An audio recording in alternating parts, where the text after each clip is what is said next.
Welcome back to the Samantha Parker Show. Hey, I'm your host, Samantha. Let's dive on in. Welcome back to the Samantha Parker Show. Today, I am thrilled to be bringing you Wendy Bunnell. Wendy, you're a big deal here in St. George. I'm a big deal. We're all big deals. Okay, all right, yeah, I'm a big deal. You're a big deal. You're doing something Totally. that puts yourself out there. Yeah. You have to put yourself out there. People might even be like, what the hell is she doing? A lot of people are like, what is she doing? I have mad respect for people that are willing to do that. Thank you. So I'm excited to have you on the podcast. We're in person today. That always makes me happy. Yes, I'm excited to be here. Looking forward to this and to having our discussion, because when I'm around you, I love people who will go there with me, go like into that deep discussion and really go to the heart of the matter and be authentic and be transparent. And you're one of those people. So I'm ready to do this. Awesome. I say it all the time. I heal out loud. And sometimes I catch myself apologizing for it. But I don't know. I'm like, how are you supposed to show up? And how are you supposed to keep doing these things if you're only willing to show up when you're like crispy? Yes. When you're like a fresh, crispy Diet Coke. I'm not today. That sounds really good. Yeah, I'm not today. I'm a warm leftover. I think you're a beautiful, warm leftover. And here's the thing.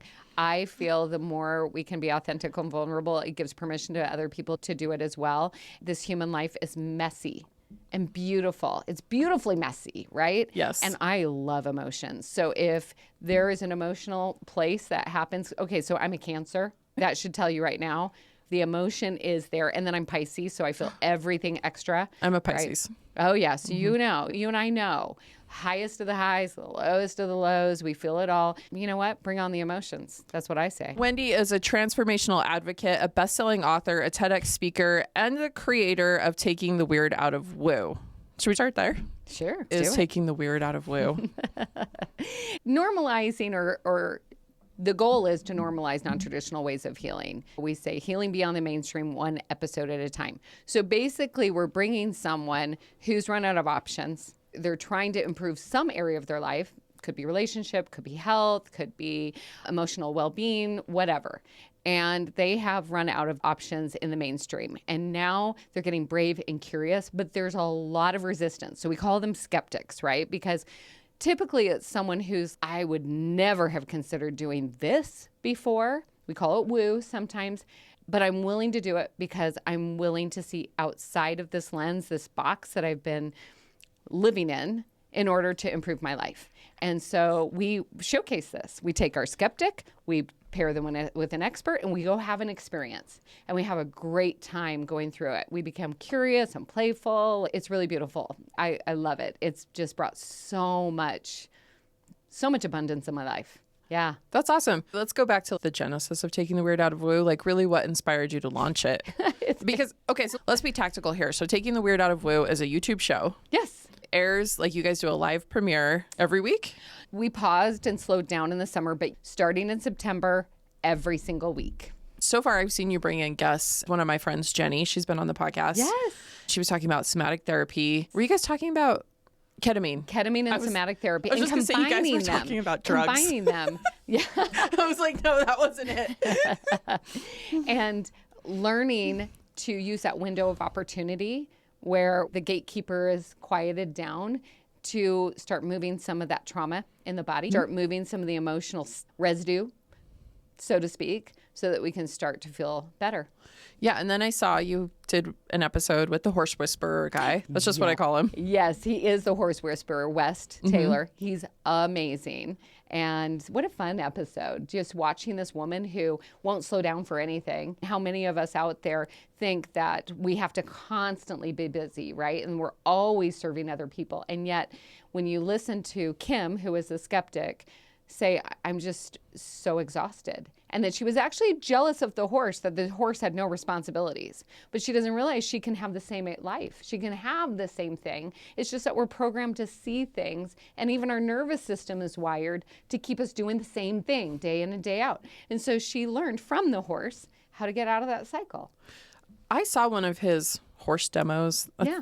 Is that what does he call them? I saw one of them live. Life lessons through horses. I went to this horse and he did this live demonstration.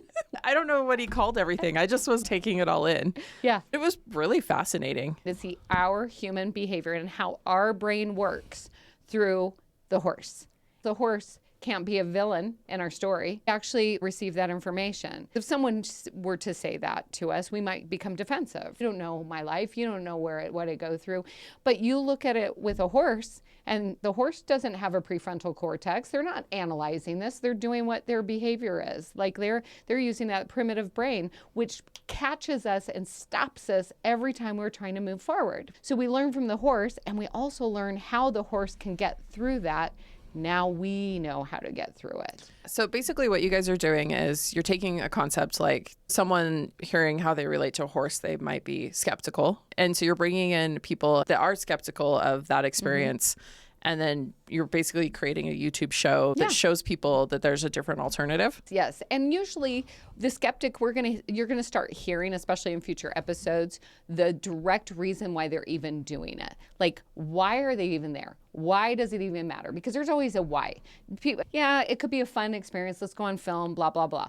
But typically the skeptic that I invite on the show, there is a desired outcome, right? And they've tried other things. So now they're looking at this opportunity, and it might be quote unquote woo. We're going to have a medium here pretty soon. You're going to start seeing different flavors of healing. Why would we use a medium? Because it can help you with grief and loss and give you more clarity. How many of us are dealing with grief and loss? A medium could help you if you get out of the stereotyping. Yeah, it's a great, I don't know if you can hear it. This lights me up.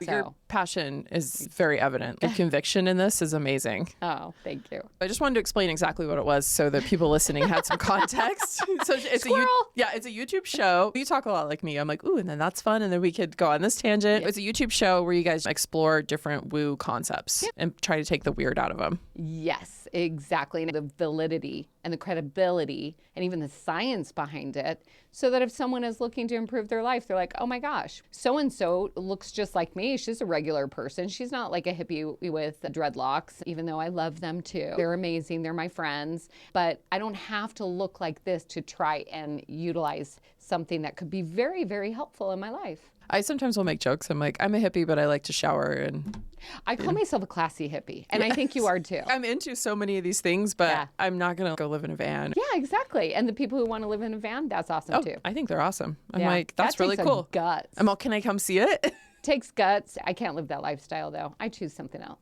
Yes. Okay. Now that we understand what it is, when did you have the idea for this show? Okay. So the idea came in December. I was going through a very, very stretchy, I call it a stretchy time. A lot of things were changing in my life. And I just said, I need some joy. I am willing to go through this process. Of course, I mean, it wasn't really, it's a requirement. Didn't really have a choice in that. But please bring me some joy. Give me something to work on that's going to bring me joy. I had a dream that night. I remembered the dream, which is very unusual. Actually, it made sense, right? Those are two things that usually my dreams don't have. So the next day I shared it with my husband and we laughed the whole day. We were coming up with all sorts. It was going to be a little more pranky to begin with because he's a Gemini. He loves to just have fun. And so that was the way it started. I was asked to pause it while I went out of the country for a while. And when I came back, it was just like this process, it was just the breadcrumb. I just kept following the breadcrumbs until June 4th when it launched. So that's how the project was brought into form. But I'm sure 10 years prior to that, my own life was preparatory for me to have this show because this is my life. Okay, so from idea to execution, I think a lot of times we get like these really big ideas, and especially where you were looking to do something that was going to really just shove you out there. You know, you want more people to see it, you want more exposure. Did you ever have these moments where you were like, no, let's take it back? I'm going to go back a few years because I was ready for this. I was ready to go out and be visible. I can recall my first conference 7 years ago when I first got myself to be okay to be on a stage. When I first decided I was going to do something and use my gift of communication to help people improve their lives. And now here's the thing. Whenever you start a project, even this project, there are going to be times where it's going to be messy. Those are the times that you are going to want to take it back. And I think that's what you're referring to, right? There were times where all of my projects, whether they were conferences or the festival, the Healing Arts Festival that I help ignite into this world, or this project, it's not this beautiful, usually, I haven't seen it with anybody, this just paved road to success. It is, if you're in a river, you're going down tributaries you didn't even know existed. And you're like, I sure hope that we all get to the ocean. There's such a level of trust. So yes, there were times where I was like, ooh, I just started something more massive than I've ever taken on. This is its own energy, its own entity. And there's no closing it down now. I felt like that for sure. But I also trust the process enough at this point. It's taken me 10 years to get to this part of my journey. And that has been a messy process, but I am finding so much joy from this. What I want people to realize, like listening to this, is it's fucking messy. It's so messy. Yes. It's ridiculously messy. And people a lot of times just see this finished product. So maybe they see the person with 1 million views online or 1 million followers. I was gonna say 1 million views is, we can all do that. But I know I'm you ready can. for that. Yeah. I'm like, I've been there, but they see it with 1 million followers, or they see the success, or they look up to. I think what we've all been missing is that disgusting place. The messy middle? The messy middle, that disgusting place. But we all just chose to keep showing up. 100%.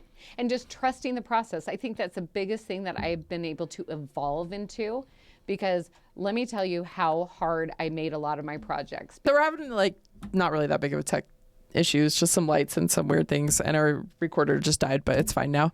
Wendy, before we started the podcast, was telling me that for one of the episodes, they summoned spirits in the top floor of our office building, and I think she needs to be held responsible for what she's done. I kid you not. I did this. It was an episode about a medium, and we're doing the stereotypical thing that people think, right? Yeah. And so I've got a turban on my head. I've got a crystal ball in front of me. I had a crystal ball. And I was doing Flo came out in my first episode, and she loves to play. So we were out there summoning the spirits. And within 2 minutes of stopping the recording of that, my husband texts me, do we have a ghost in the house? So apparently I'm way more powerful than I even know I am. If you're going to summon spirits, you also need to energetically close it off. Close the portal. Now we are closing the portal to this spirit realm. Perfect. So let's bring a little bit more stability to our lights and no more technical stuff. Let's see if I can powerfully manifest that now. Okay. Right, cool. But really, though, Wow. if they have, I'm going to drop an anonymous note and be like, Wendy Bunnell opened a portal and you guys need to talk to her. That'll be so funny. They'll be like, Wendy, we need to have a discussion. We've had some complaints. I'll be like, I know who that complaint came from. That bitch. I'm taking her down. In this process of all these woo things, because I know you've always been in that world. You do the retreats. I know that you've played in that world for a long time. I don't know, what world would you call it? The awakened world? The wicked world. No, awakened. Oh, awakened. Awakened. The wicked world. I'm like, wow. Now I'm going to throw holy water on you. No. I'm not that way. The like awakened world, just spiritual. Yeah. You played in that for a long time. But You would be surprised. I have not actually. You haven't? No, I have not. You've been doing it at least for 10 years. Okay, so I've been in the personal development, coaching, mentoring world, business world for a decade. I have been in the woo world I was doing. There were things about my life that started to unfold. At 11 years old, I'm a LDS Mormon girl down in my basement doing yoga. Oh. Nobody knows how to do yoga in my house. I knew you were wicked. I was like already doing this thing. And then as I got older, I naturally wanted my kids in Montessori instead of regular school. I just didn't buy into that system. It didn't make any sense to me. I was always a system rebel. I'd always question things like, why are we doing it that way? That just doesn't make any sense, right? Like, why are we doing weddings like this? I've got all these people and I'm shaking hands with people. I don't even care. Why aren't we just having a big dance party and funerals? Why are we doing this? Why don't we do a celebration of life? We're all bawling. If anyone's ever been to a Mormon funeral, it's a trip, right? I didn't know this was not a thing until I heard some people talking about it. But yeah, it's a little trippy. It is very trippy. My grandpa passed away like a year and a half, maybe 2 years ago. And they do the open casket. The Mormons do the open casket thing, which is odd. But they do this display and everyone comes through. You stand in a line and you look at the said dead person. But my sister... And you're saying this and I'm like, oh, that is odd. I didn't know. Right. I was raised with this. I didn't think it was odd. Yeah. They thought what I was wanting to do was odd. But so my sister was perplexed. And finally she pulls me aside and she goes, why do they have a bonnet on Grandpa's head? And I'm like, no, that's his temple. These are his temple clothes. And she's, oh my God, is that what's going on? She's like, I thought they had him dressed up like a girl.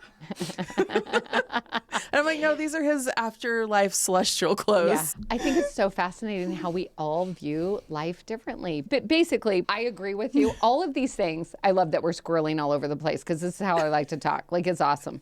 But I'm watching myself. I have a home birth. My family is like, what are you doing? That's baller. What are you doing? That's and the next reason level. why I had a home birth was because I had a stillborn because there was a medication that the doctor said my husband was perfectly fine taking while we were trying to get pregnant, and it caused birth defects, and my baby was born with birth defects.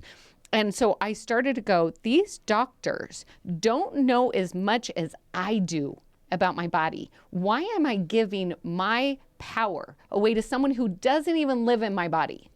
So it didn't make any sense. So I started to do these things, but I was all into the religion of my upbringing until about 5 years ago.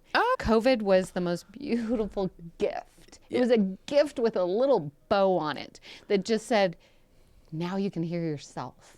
Because you're away from the external noise, because you're all alone, right? Not all alone, but very few people.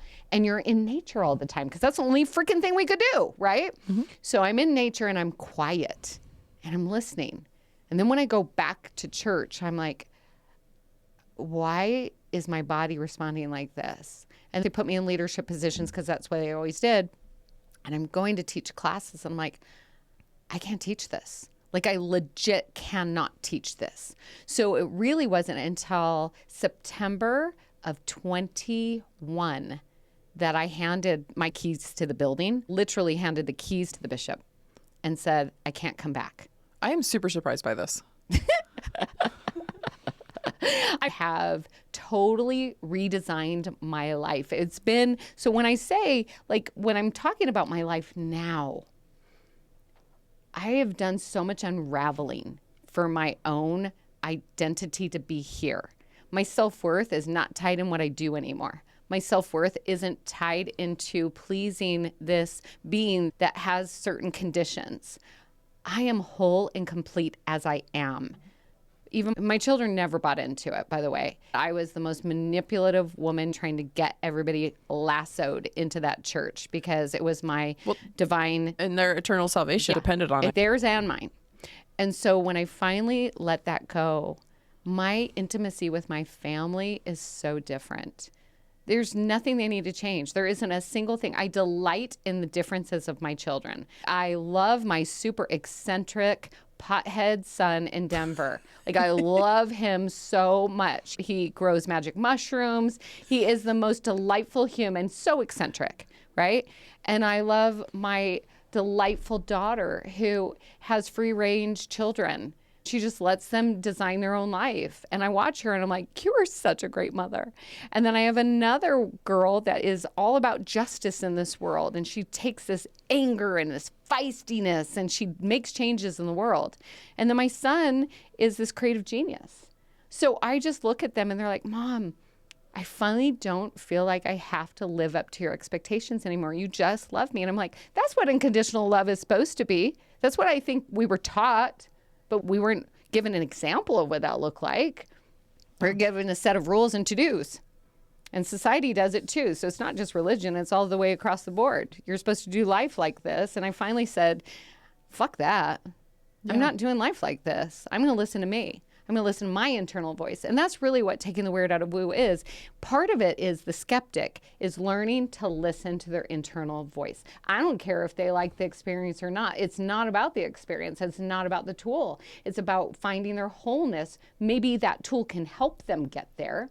maybe their experience will open something up in them, a portal, and then they'll finally get to a place where they accept that whole version of themselves. And when we're in that whole version of ourselves, then we literally are reminded that we cannot mess this life up. And I know that we have experiences that may bring up the story that we've somehow screwed it up. We can't screw this life up. And we forget about our wholeness. We forget about the fact that we are not breakable. That was beautiful. You're welcome. I have like tears in my eyes listening to you. Thank you for sharing all of that. You're welcome. I would have absolutely thought that you had broke away from Mormonism like years and years ago. But in the short span that you've been in this woo world, what in this project has surprised you the most? Oh. Surprised. Or is there anything you learned that's blown your mind open? I would just say that almost every single episode is designed in the divine timing I needed it. Every single episode, every single one was right in alignment. Last week, I went to an art healing retreat, a transformational art healing retreat. I don't consider myself an artist at all. Okay, because I think art, drawing, no.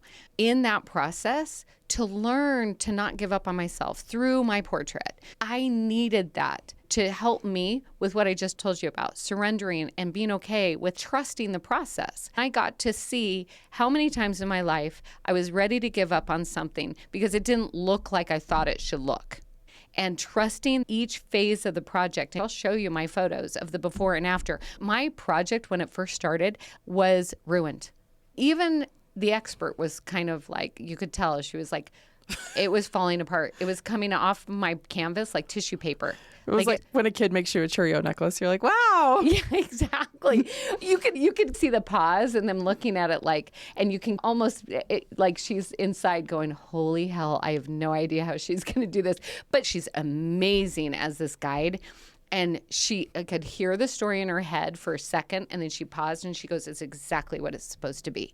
So she even came back to that, but it just felt like she was looking at it going, wow, this is going to be interesting how this is going to be evolving. But she trusted it, which allowed me to trust it. So every single episode has been directly in alignment with what I personally needed. It's crazy how that works out, huh? Yeah. So that's the biggest surprise. Yeah. Just this conversation today, I was like, oh, this is exactly what I needed to hear in this exact moment. The universe has our backs if we will just notice it. Instead of noticing all the bad stuff, if we can start noticing what miracles are arriving in our life, we'll start shifting our vision and the way we perceive life as this beautiful playground we get to create and be in curiosity and love, just like a little kid. Can you imagine if all of us woke up to the brilliance inside of us? Now we're collaborating, we're not competing. Because why would I want to bring you down? I want you to come up with me. Can you imagine when we see the whole version of ourselves, each and every one of us, this world's going to be completely different. And I know that people are like, you're like so Pollyanna. No, I see it. I see it happening. Will it be a time of evolvement? Sure. And there's going to be a segment of the population that's going to say, no, I like this chaotic life and I'm not really willing to look at my shit and I don't want to take responsibility for my life. And so I'm just going to stay right here. I'm going to work 3 jobs. I'm never going to see my kids. I'm going to always complain about money. I'm never going to go on a trip. And they can live their life like that. That's okay. That's their journey. I'm not living my life like that. Are you going to live your life like that?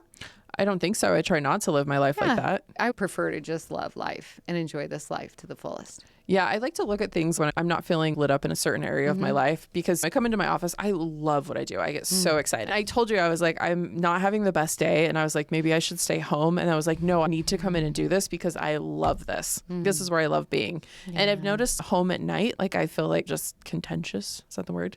I get over, oh, we're doing dinner again. I don't understand that concept. I haven't embraced it. Who the hell wants I know exactly what you're saying. I hate getting gas in my car. Yes. Like, seriously? Again? Are you kidding me? Yeah, right? like we do this every day till we die. My son is going to want more food because he's starving to death. I love saying that because it's so true. That is the hardest question of the day. What are we going to eat? Oh my gosh, what a pain in the ass. Yeah. And I'm always like, why is this my responsibility? No, it's not your responsibility. No, but I've noticed that. And so when I notice things, and it's that self-awareness piece, when I start to notice it, I'm like, why is this making me not happy? Honestly, I'm one of those people too, where I'm like, happy doesn't have to be the baseline. Oh, you just got diagnosed with cancer. You better be happy. It's no. But I do not want to feel like I don't want to be there. I'm like, oh, let's shift some things. And how can we do this differently? I love that. So you're just a solution provider. Oh, so you'll find, maybe you get, hire a chef. Yes. Come in and make you 2 weeks of freezer meals. Done. Problem solved. I'm just more of, I need it to be simple. Like last night, I just made us steak quesadillas. We had leftover steak quesadillas, and that was it. Look at you. And that's what I always say to my husband. I'm like, why does it have to be such a big deal? We don't need all these things. You could just eat the steak quesadilla and move on. If it were just me at home and not my partner with me, my husband of 36 years, I would get the hummus and chips out, or the hummus and carrots. That's girl dinner. That would literally be my dinner. Yeah. And I would be 100% okay. Throw in some fruit. I'm good. You know what the girlies on TikTok call that, right? What? Girl dinner. I love that. It's girl dinner. It is. Yes. Like, I am a pretty simple eater. Like, I'm like, oh, let's get an apple. When there's some almond butter, I'll dip it in the almond butter. Oh, meal. Yeah. It does not work for the boys, though. Oh, my gosh. My 14-year-olds, always starving. Always. I know. It's crazy. Like, I have a 21-year-old, and I'm like, hasn't lived with me for a bit, but he's going to come back just for a couple of months. And I'm choosing not to be that codependent helicopter mom. That was my go-to identity for a long time. And I'm saying, nope, he gets to feed himself. That is not my job. They require a lot of food.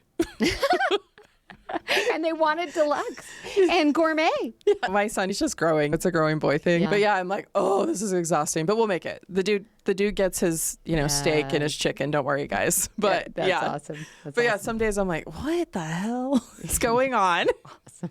I love it. I love these funny little questions we have.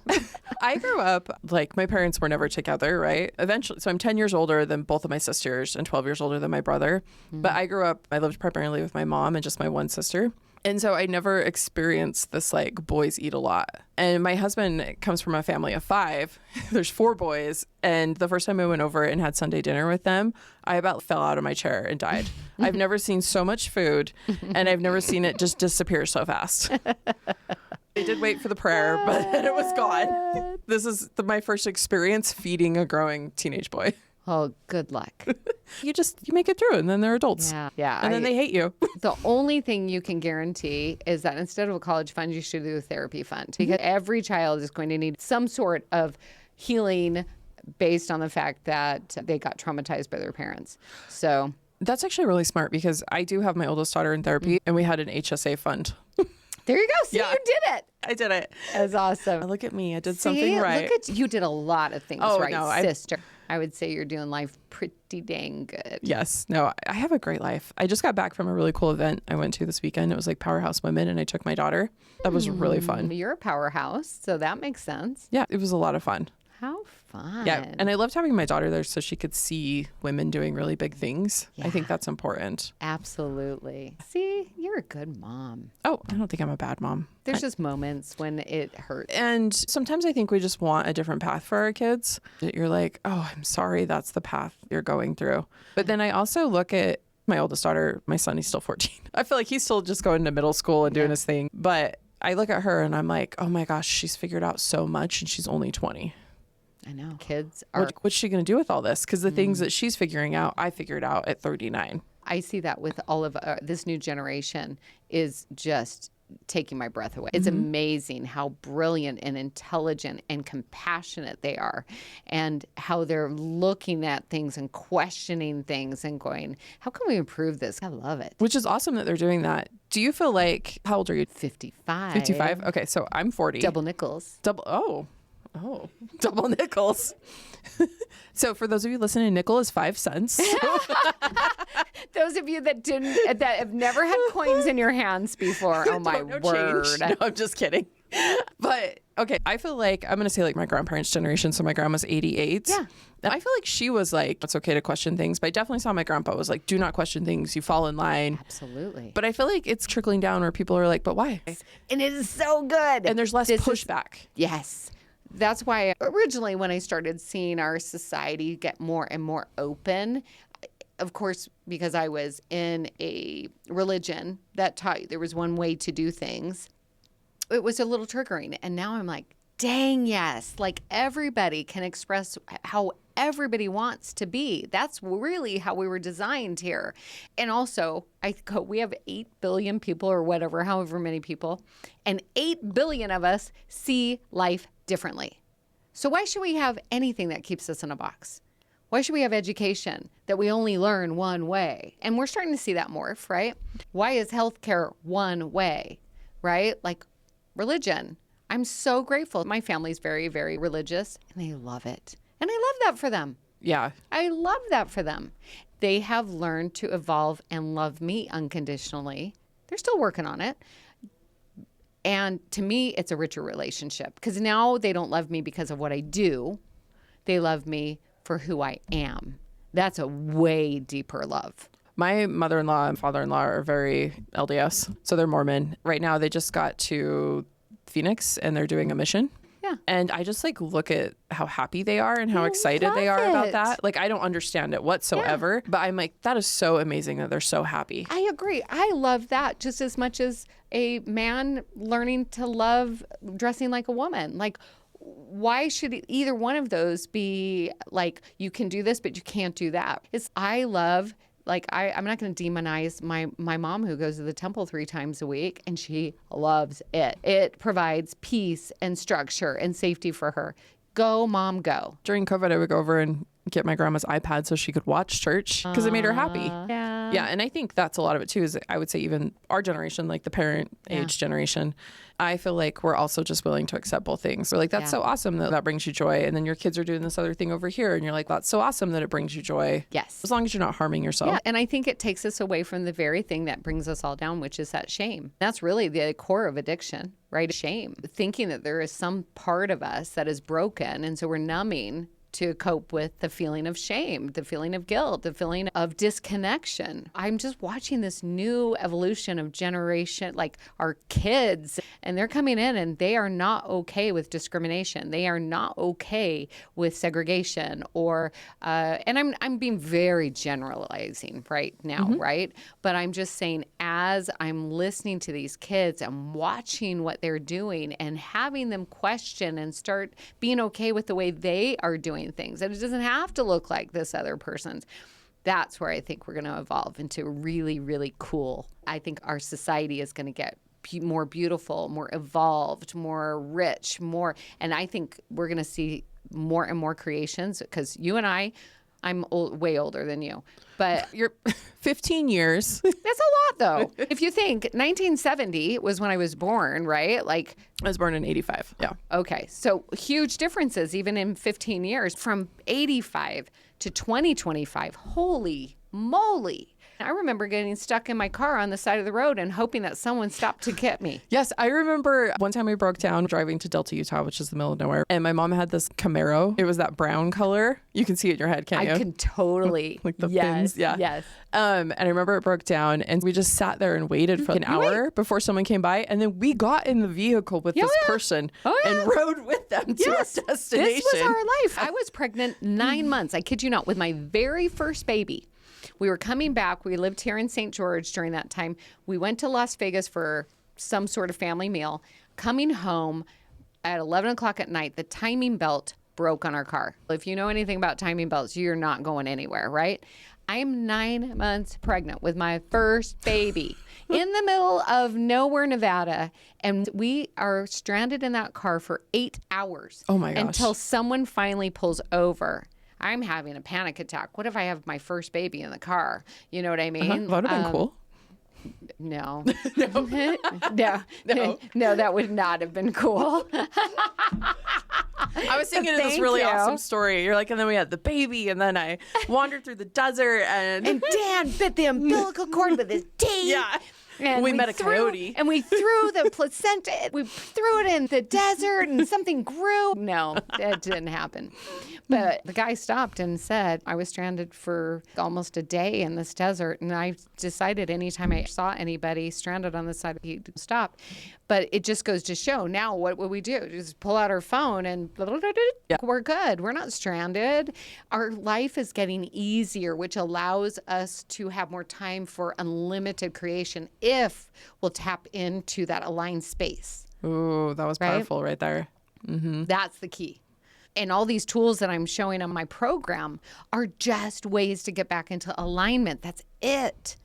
You can use whatever you want. I just think it's really showcasing what is true and possible. We've seen so much technology and improvement in our life. You just wait. Even AI has made. It's amazing. I love it for creativity because I'm like, have this idea and it just helps fill in those steps it takes to execute the idea.